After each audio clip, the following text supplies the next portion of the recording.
আজ আমি বানাবো সুস্বাদু সবজি রেসিপি চিংড়ি মাছ দিয়ে। তা চলুন কীভাবে বানাই দেখে নিই।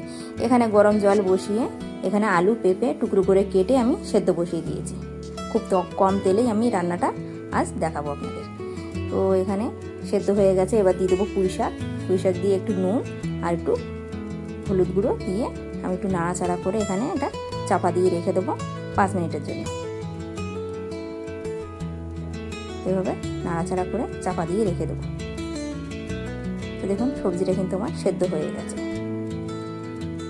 সবজিটা সেদ্ধ হয়ে গেছে, এবার নামিয়ে নেবো। কড়াই দিয়ে দেবো সামান্য সর্ষের তেল দিয়ে এখানে নুন হলুদ মাখানো চিংড়ি মাছগুলো দিয়ে ভালো করে নাড়াচাড়া করে হালকা ভেজে নামিয়ে নেবো। তো ওই তেলে দিয়ে দেবো কটা কাঁচা লঙ্কা, একটু রসুন থেতো করে দিয়েছি আর দিয়েছি পেঁয়াজ। এখানে কিন্তু আর কোনো মশলা পড়বে না। একটু ভাজা ভাজা করে নিচ্ছি। ভাজা ভাজা করে এখানে এর মধ্যে ভাজা চিংড়ি মাছগুলো দিয়ে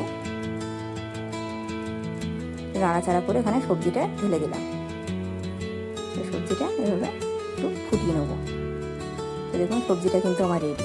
তো এভাবে বাড়িতে বানিয়ে খেয়ে দেখবেন, অসাধারণ লাগে।